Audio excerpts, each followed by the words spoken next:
الكويتية الأفضل. كل هذه الأمور لم تساعد العين في الثالث. محاولة المرور أصبحت ثقيلة يا العين، أصبحت ثقيلة ثقيلة ثقيلة يا العين. ثلاثية كويتية توصل وتؤهل القادسية إلى دور نصف النهائي في البطولة الآسيوية. محمد مبارك هي أهداف ثمانية.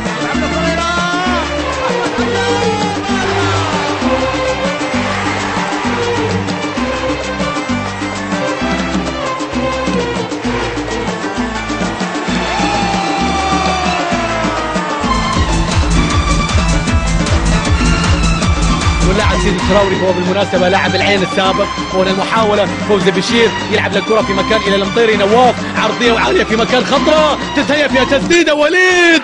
وأول الأهداف، أول الأهداف. البداية ليست كما نشتهي، ليست كما نشتهي في هذه المباراة. لسه نقول الهدف يأتي في لحظة. وشايف هنا فرحة أيضا للجماهير الكويتية وأيضا للمسؤول. ملك يا نادي القادسية.